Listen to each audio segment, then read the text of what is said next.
So sit right back and I'll tell you a tale of power creep.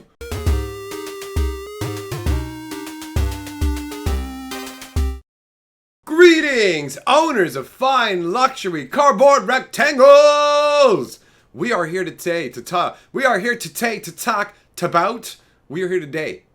about healers. Hawk, so wrong, so good. Oh my god, power creep is a real thing. It's in the building. It's in your kitchen making a sandwich. That's how real power creep is. Take it from somebody who has been around for a long time and who is a creep himself. I understand power. I understand creeping. And that's what's going down. So let's dive right in. One white gets you this tasty, juicy little 1/1 flyer with lifelink. This is beyond crazy for somebody who started all the way back in the day. So let's talk about how white mana, unlike money, seems to get you more every day rather than less.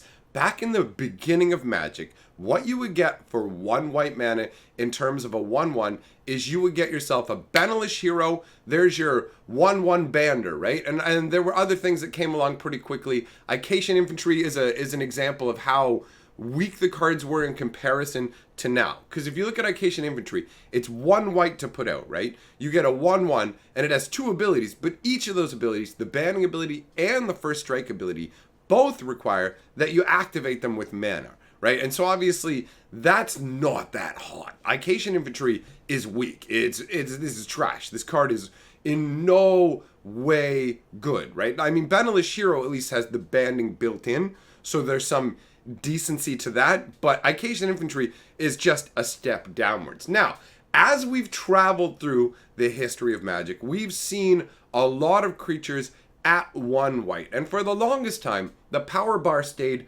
pretty much the same. It stayed at the level where for one white mana, you could expect a 1/1 with one ability, okay? So you could get your like Clergy of the Holy Nimbus with their crazy weird claws ability. You could get your Death Speakers with their protection ability. Things like that, right? And in the rare slot for white, you had Savant Alliance. And Savant Alliance was really aggressive for the beginning of the game. One white got you a 2/1. Now it came with no other abilities. Think about that. One white mana just gets you a 2/1 with no other abilities. That additional power was considered enough to be better than abilities and enough to make it rare. So for the longest time, one white mana meant you could only get one ability. And what they used to do was they used it to kind of showcase abilities for sets. With example, like you had from Mirage, you had the Tender Herder, where he, that's just funky to me, the little flanking herder dude, like, yeah, I'm gonna flank my goats. So it was a way of showcasing the set's abilities, and they did that all over the place. Things like Soltari Foot Soldier, showing the shadows stuff that was going on in the Tempest block, and the Soltari and the Dothier, some really weird creatures trapped in between worlds. So those guys were cool. But either way, they had a lot of little 1/1 donks with one ability, and to get like an extra ability, it would cost you additionally. Like traveling back to the beginning at the same time as Benelish Hero, you have the Mesa Pegasus, which is one white, one colorless for a 1/1 flyer that also has banning. So it is flying and an additional ability, and it costs a white and a colorless. And that tended to be the way that it went for a while. You wouldn't be able to find even, for example, a one white 1/1 just straight up flyer until you reached Judgment. Not Judgment, sorry.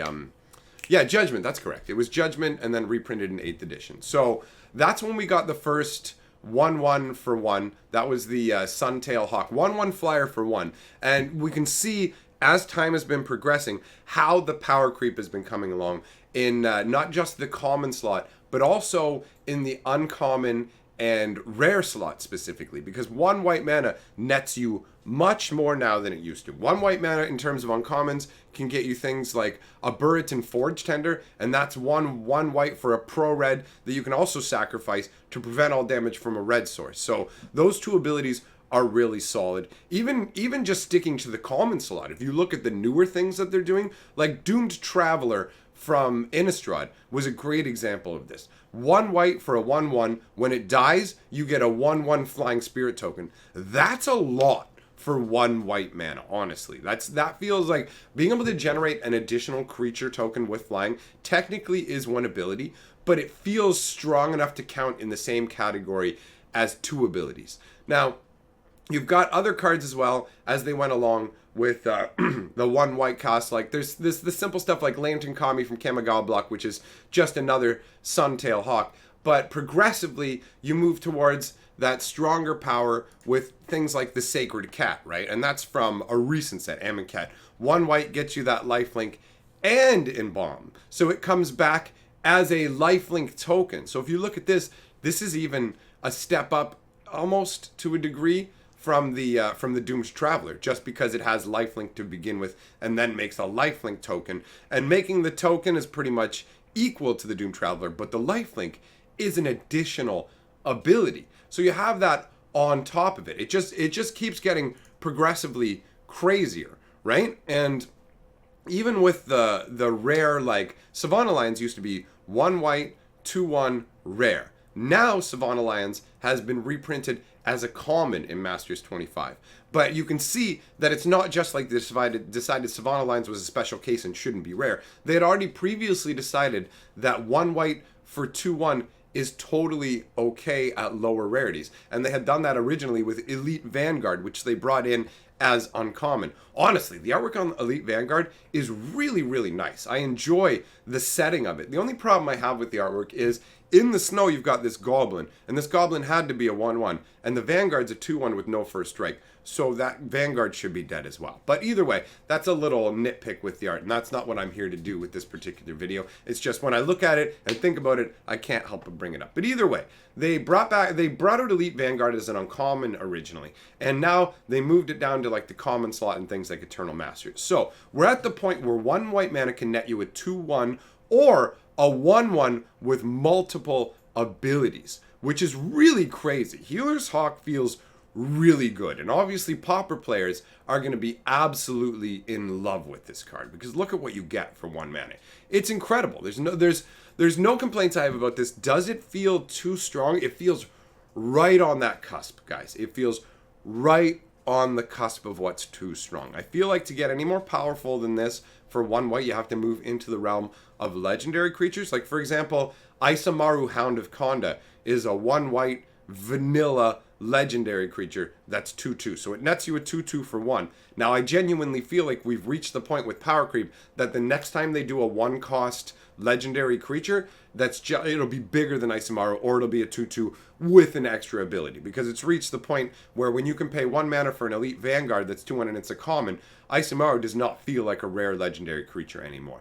Granted, the Kamigawa block did necessitate having a lower power level overall because of what had happened with the Mirrodin block previous to it, but the point remains that power creep is very, very real. I feel like this traipses that line, and in terms of the concept of flavor, I mean, as planeswalkers travel through the multiverse and find these different creatures and things, you would find more powerful creatures, better breeds. You would find worlds where they had found how to train creatures and make them more useful, and you can harness that magical technology and utilize it yourself. All you need for a Healer's Hawk is to train a hawk and have the same magical gear attached to it. Now let's talk about the concept behind the Healer's Hawk and the artwork, because I really like this. Honestly, I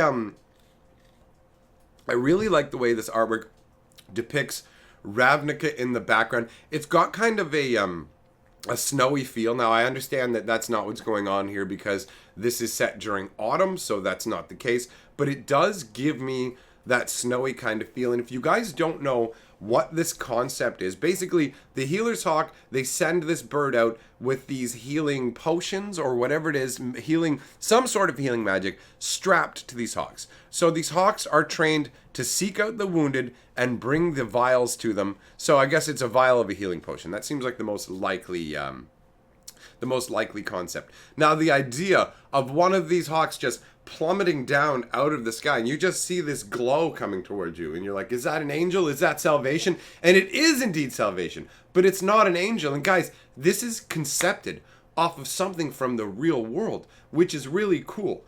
I don't know how many of you guys know about the old school Saint Bernard dogs that they used to use in the mountain passes. But there were these monks that had dogs, and these dogs would go out and rescue people who were trapped in the mountains, right? And you'd see them, like, I think the most famous depiction for me was in an old like Looney Tunes Bugs Bunny cartoon, where you see they're these big dogs and they're depicted having like a barrel around their neck, right? Like it's a barrel full of booze, and that's to help help revitalize the traveler to a degree, to help them, and then the dog can take them back to shelter. So these dogs were a real thing, and these dogs weren't trained by the monks. Essentially, these dogs, like, they learned from the older dogs, and it was just this I don't know, man. I think dogs are really cool animals, really cool pets. I think the way that they've co-evolved with humans is really impressive, and I don't understand people who have cats as pets when you could have a dog. Dogs are amazingly loyal, they'll do everything for you, and cats just seem like entitled weirdos. That's just my opinion, and I know by saying that I might get the most hate out of any video I've ever made, because the internet loves cats. But what you gonna do? Come at me. Now, did you know that these dogs that I'm talking about, these rescue dogs, are actually depicted in a Magic card as well, which I think is really cool? There's a card called Snowhound from Ice Age, and it depicts one of these dogs with a big, like, barrel around his neck and everything. I love the artwork on it. It's a fantastic little throwback to it, and the concept behind the card is that it rescues people as well. So that's a nice little toss in there. But overall, to get back to the main thrust of it, power creep, my friends, is a very real thing. In terms of the Healer's Hawk, I do not feel like it's over the line. I don't feel like it's a dangerous style of power creep. And I do genuinely feel that power creep is unavoidable with the game over the long haul, and the level of power creep that they've been able to keep Magic from getting to has been pretty reasonable. I played games like Spellfire in the past, and Spellfire was a game, imagine a game with like giant growth boost style spells, but they don't cost any mana. So basically, you just want the biggest ones you can get, and every set they just print bigger and bigger creature boosts. Just imagine that. Imagine if every set that came out, they just made bigger and bigger spells that made creatures get bigger and bigger. That was all it was, so you had to get the newest stuff. That's the danger of real power creep, and that's what murders games. Magic has its power creep pretty well under control. Power creep is one of the issues of Magic that I personally do not find to be something that we need to put a lot of focus on to help fix the game right now. There's a lot of other issues, but that is my personal opinion. If you have different opinions on power creep, or just let me know what you think about Healer's Hawk, let's do that down in the comments. But first, let's head on over and see what's up with the 6th color of Magic today. Together, we're the 6th color of Magic. Man, I just want to say, I really enjoy getting to put these 6th color of Magic clips into my videos, and I want you guys to send me more, because it's so cool to have the community as part of what I'm doing here, and I know how excited you guys get when your friends see you in the videos and contact you. So email me them vids, guys. That leaves one thing left to do. You know what that is, right? That's to roll the golden scroll. So start rolling those names, and I'm totally going to pretend like I'm not on the internet right now looking up information that I need for the Golden Scroll to talk about the new guy who's been added. I'm professional. I knew totally that it was Jordan Spur I was welcoming to the patron list right there. And also, I'm still maybe getting over my concussion if I'm messing up what I'm saying. So, I got that excuse too. Now, what are we going to do after this? Thanks for joining, Jordan Spur. Jordan, you specifically, I'm inviting you to come over and watch some funny stuff over on my other channel, brother. You've earned it. And what are we going to do over here? Let's do some funny stuff on this channel, too. Let's have a day of funniness, boys. And I'll see you later on today for some live stream action. Peace! Oh, wait, that was the way of, this is me telling you to get fucked in England. So I guess we'll do it this way for now, and maybe a little bit more of this. And I'm history, baby.